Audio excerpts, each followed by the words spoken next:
is the new 2025 Nissan Armada, and it's Nissan's fully redesigned big SUV to take on the Toyota Sequoia, the Jeep Grand Wagoneer, the Ford Expedition, the Chevy Tahoe, and others. The old Nissan Armada had gotten, well, old, but the new one has been thoroughly updated with a lot of improvements, and today I'm going to review it and show you all of its quirks and features.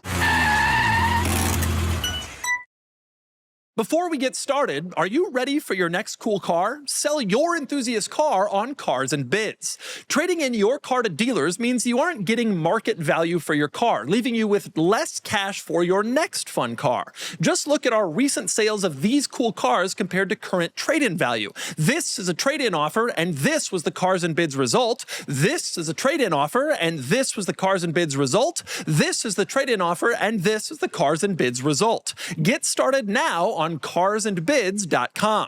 Sell on Cars and Bids and join the best community to sell your enthusiast car. All right, time for the quirks and features of the new 25 Armada. And that's a pretty big deal in itself, a new Armada. The previous model had been on sale for almost a decade without a major change or redesign. So a brand new Armada finally showing up after all these years, that's a pretty big thing. And probably the most notable change to the Armada is under the hood. The old model used a V8 with about 400 horsepower and about 415 pound-feet of torque. It's gone, replaced by a twin-turbo V6 with about 425 horsepower and about 515 pound-feet of torque. So 25 more horsepower and 100 more pound-feet of torque, but you lose the 8 cylinders that the Armada has always had since it came out 20 years ago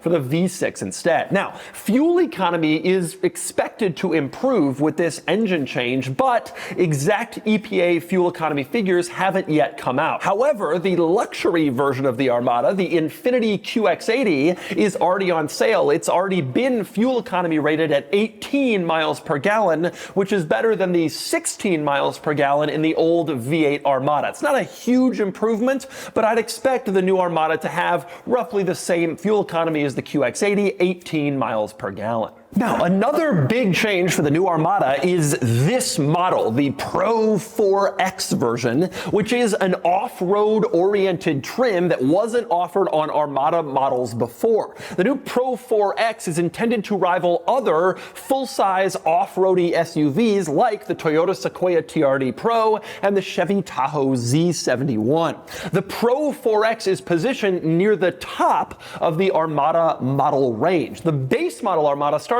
around $58,000, but this starts around $76,000. And the top luxury version of the Armada starts around $79,000. So this is positioned similar to the luxury model, but instead of luxury, well, you get a lot of that, but you also get a lot of off-road. Now, another big change to the Armada comes in the way it looks. The outgoing model was rather roundy and curvy. Some people said it looked like a beluga whale. This one, however, is a lot more angular, muscular, aggressive. It's intending to look more purposeful and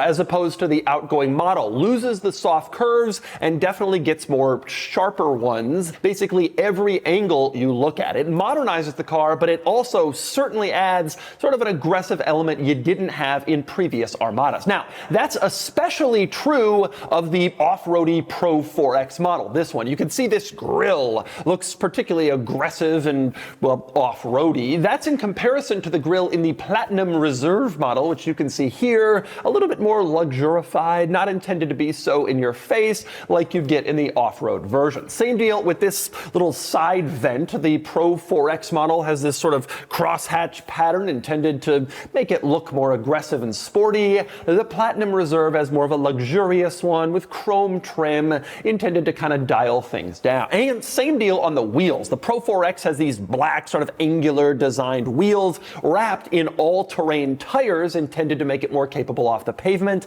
Meanwhile, the Platinum Reserve has 22-inch wheels compared to 20s on the Pro 4X. You can see they are chromed. They got some nice aluminum look with thinner, smaller tires, not for off-roading. Now, another Pro 4X change compared to other Armada models is the lava red trim inside and out. You most notice it here, this little strip in the back of the car that says Armada. That is the lava red, and apparently that is the Pro 4X like special color. Other Nissan Pro 4X models like the Frontier also have lava red accents, and so does this one. You can also see the Nissan emblem is finished in this lava red to distinguish the Pro 4X from other models. Another distinguishing feature for the Pro 4X is a skid plate. You can see it up here. Obviously this is intended for off-road rock crawling. You don't want anything to damage the underside of the car when you're off-roading with your family, the big 3-row SUV, but it is nice to have that on there if you do go off-roading, and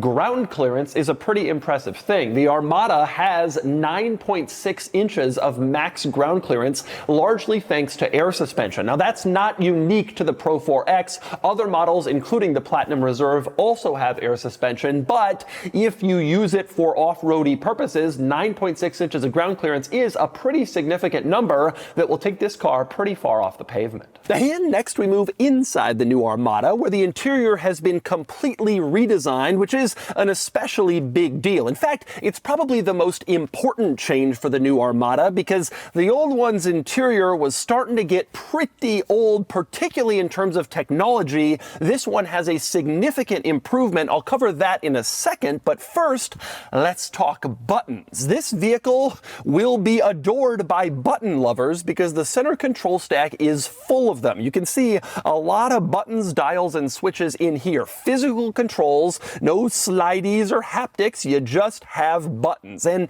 there's a lot of stuff going on. A lot of this is for the climate controls, which also includes the heated seats, the cooled seats, and the heated steering wheel. But you also have some stereo controls in here up top. You can see volume, next and previous track. Below all that, you have your off-road controls. So 4-wheel drive high, 4 low. You have your locking diff button located here, and this dial allows you to adjust and pick a terrain that you're driving on. And you can see there are many different adjustable terrains, from highway to snow to cactus to rock crawling. You can do it all here with this dial. Now, below that, there's even more buttons. These are your transmission buttons: park, reverse, neutral, and drive, as you can see, all included with the rest of the many buttons in this center control stack. And it's worth pointing out, one especially nice button to have in here is the one marked camera. You can see it right here. If you push that button, the camera instantly appears on the infotainment screen, which is nice. You don't have to go into some menu to find the camera if you're trying to park. That's especially nice to have in a big SUV like this,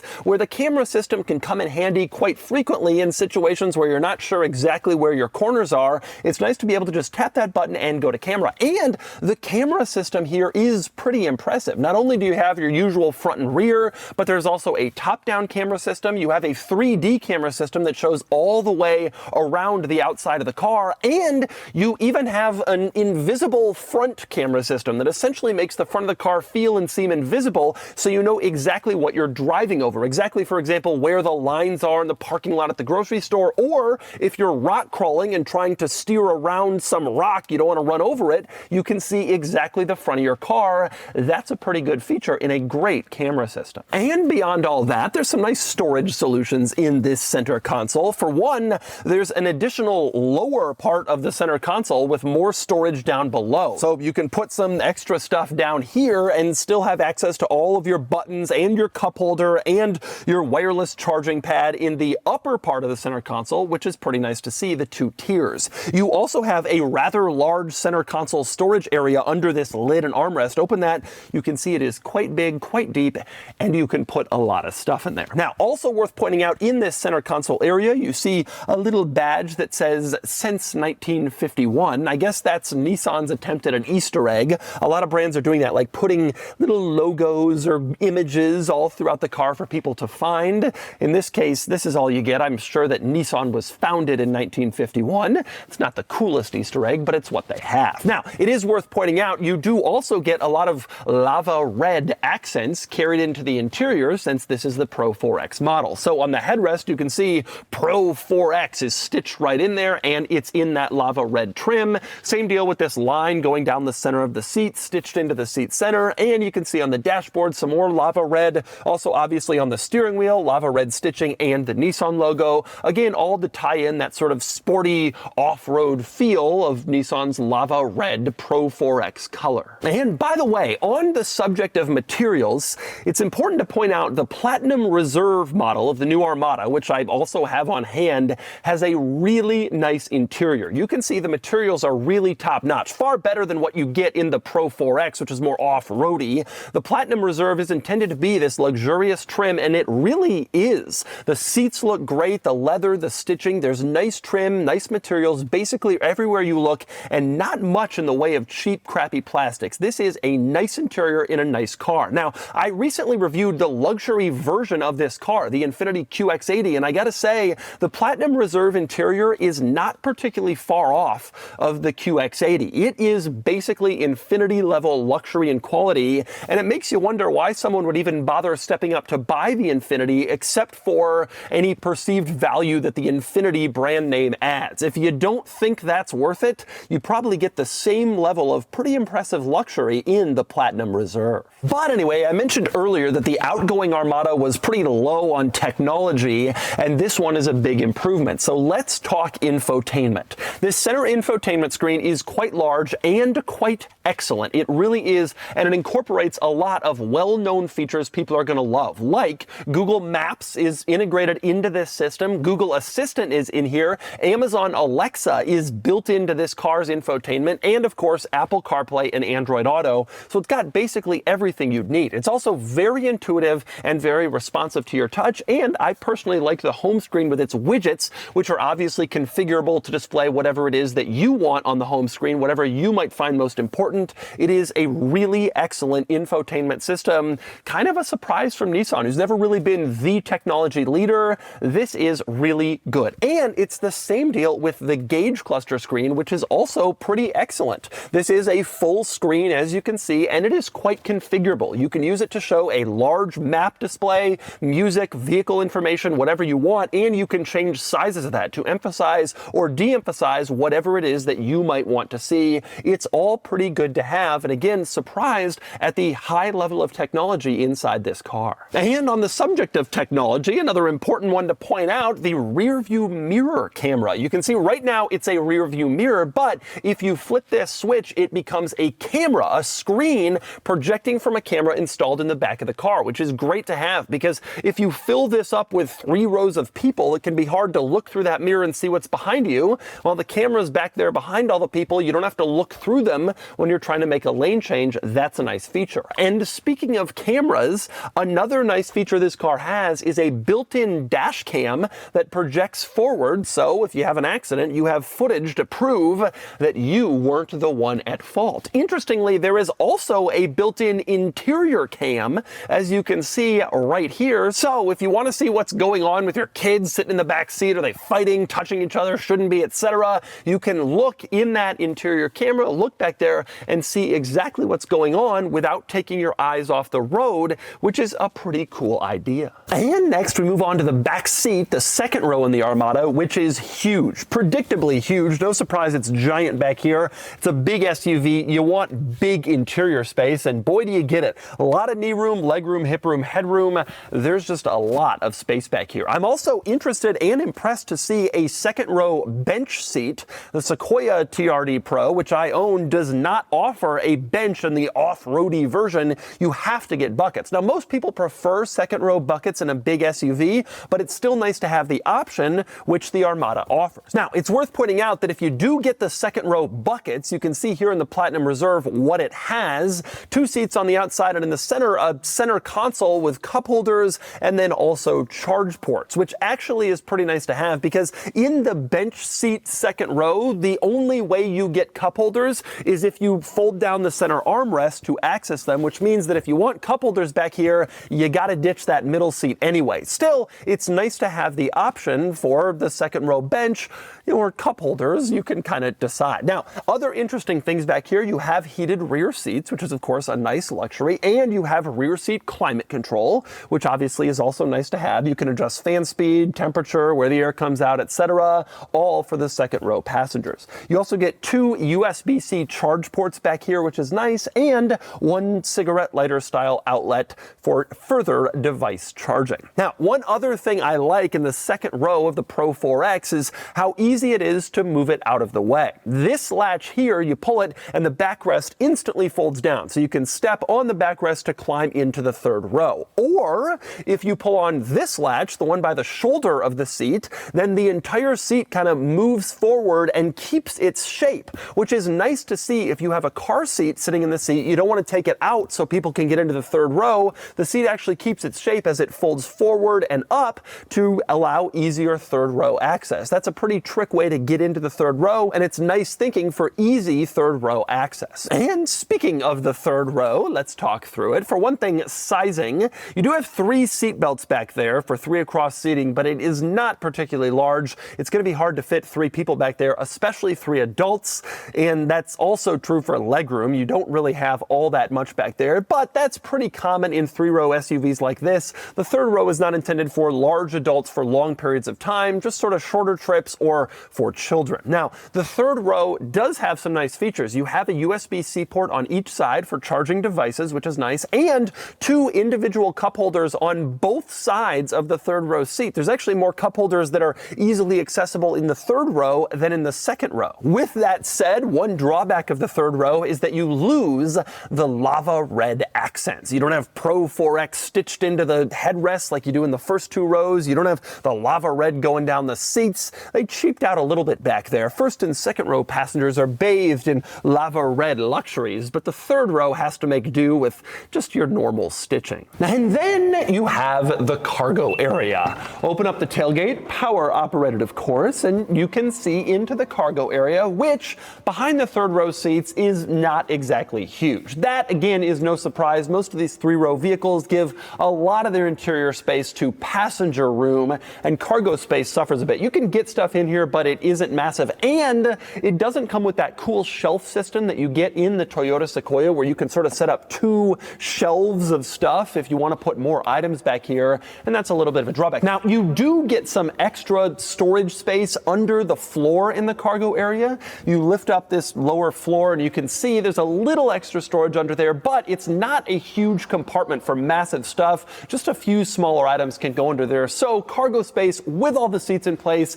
not exactly massive. But there are some nice features back here. For one, you have a electrical power port. You can plug in like a household style outlet back here, which is nice to see for charging devices. You also have the ability to power fold the third row seats. You just push a button and the third row folds out of the way, which is nice. And of course, you can push the button the other direction and then the third row comes back up automatically. Also worth pointing out back here, you have the ability to fold the second row seats as well. You push this switch here and the second row will fold individually left and right. Now, this is not power folding. This is a mechanical release, so you can't automatically bring the second row back up. You have to actually go to the seat and put it back in place, but still nice to be able to lower the second and third rows of seats from the cargo area in case you show up to the truck and you just got a giant amount of stuff to put in, put all the seats down from right back here. So there's your thorough tour of the quirks and features of the Armada. Now it's time to get it out on the road and see how it drives.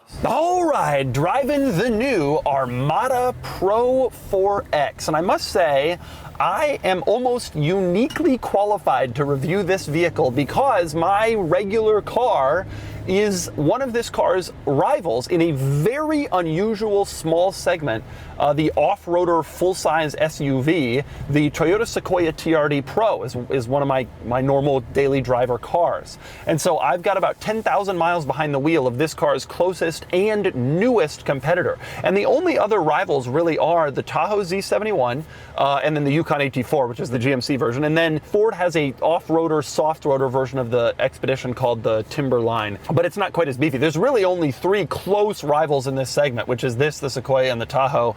And I happen to have had a lot of seat time in one. So I'm very curious to see how this will compare. First impression is I like a lot of stuff about the interior, and in fact the interior feels a little bit nicer than it does in my Toyota, which I'm surprised by. The Toyota, especially the Pro, a lot of the Sequoias are really nice, but especially the Pro, they went pretty far in the direction of making it like off-roady and like rough and tumble, and kind of at the expense of some quality in some cases. So there's some cheaper materials. There's not anything that rattles, but there's some stuff that doesn't feel all that premium. This car actually does feel like a nicer place to be in terms of interior quality. All right, so how does it feel behind the road? Well, first thing and most obvious thing, same problem that I have in my Sequoia, and same problem that these full-size SUVs in general have. They're based on trucks, it's a body-on-frame design, and that type of design, that type of vehicle design lends itself more to a rough-riding, kind of unsettled feeling vehicle. Even though this is a big, expensive vehicle, you might think, you know, comfort is paramount. It's hard to engineer out some of the drawbacks of the full-size body-on-frame SUV. Now, with that said, I gotta be honest, just a few minutes behind the wheel, I can clearly tell this does seem like it drives a little tighter than my Sequoia. One of the problems I have with my Sequoia is ultimately, it just feels like it is ponderous in corners. And that's a general issue with a full-size SUV like this. This one actually feels kind of okay in that regard. It's surprising. Body roll is more limited than I would expect. Steering feels a little bit more precise and predictable than I would expect. It's not as light as it is in my Sequoia. The Sequoia is awesome off-road and capable, but like when you're driving it in town, which is most of the time, it definitely has a ponderous, sort of floaty, kind of uncertain feel about where it is. This car is definitely more precise. It's surprising just how less kind of floaty and vague this one feels. Now, in this comparison against my Sequoia, I will say one thing that I prefer about the Sequoia is the powertrain. The Sequoia has more power and it has more torque. The Armada's powertrain is fine. It's actually quite smooth. This is good. This has good power to get up and go. And honestly, I don't think we're losing anything compared to the V8. I think that this engine has great mid-range, great low range. It's a smooth powertrain. Now, one thing I am noticing is the Armada is actually fairly pleasant to drive as well. The Sequoia definitely feels a little bit more kind of brash in terms of the feel, the sound of the tires, the sound of things rushing around. You really don't get a lot of wind noise in here. You get a surprisingly small amount of tire noise. I'm kind of impressed actually with the way they're able, in an off-road focused vehicle, the way that they're able to kind of control it and make it still feel pretty nice. Now, the Sequoia suspension is dramatically enhanced and I mean, this has air suspension, which is very nice, but the Sequoia has these long travel shocks that are really impressive when you're off the pavement, and the all-terrain tires in the Sequoia are fantastic. They might be on this car too, but the Sequoia's got more off-road hardware, and that probably contributes to the kind of worse on-road feel. But this vehicle, I'm surprised, is really doesn't seem like it makes the big trades, some of the big trades that the Sequoia does in terms of the way that it feels to drive, the way that it sounds. It feels like a fairly premium offering in a way the Sequoia TRD Pro doesn't quite measure up.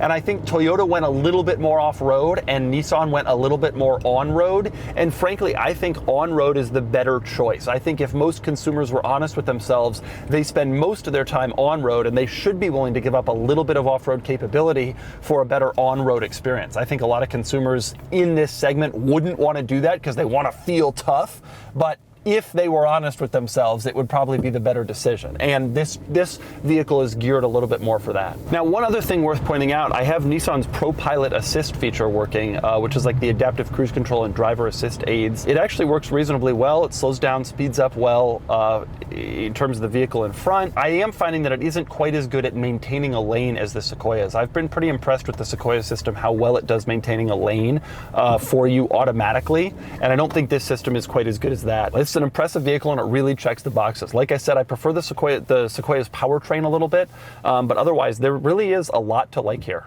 in a pretty impressive way. If you're interested in a full-size SUV that does off-roading, not too many people who are, but if you are, this is a pretty good one. And so that's the new 2025 Nissan Armada. There's a lot to like here, and even though the full-size SUV world isn't as popular as it once was, this is still an excellent contender against the usual suspects. And now it's time to give the new Armada a DougScore. And the DougScore is here, 56 out of 100, which puts the Armada Pro 4X here against rivals. Interestingly, the Armada comes up short on the Toyota Sequoia TRD Pro, its closest rival, even though I spent the entire time with the Armada thinking it was better than the Sequoia. The Toyota wins out in styling and cool factor though, but for everything else the Armada is better as it's smoother, cheaper, more composed on the road, and more cleverly packaged inside. Overall, the new Armada is actually a shockingly decent big SUV. The real question is whether buyers will choose the beleaguered Nissan brand name over a mainstay like the Chevy Tahoe or Toyota Sequoia.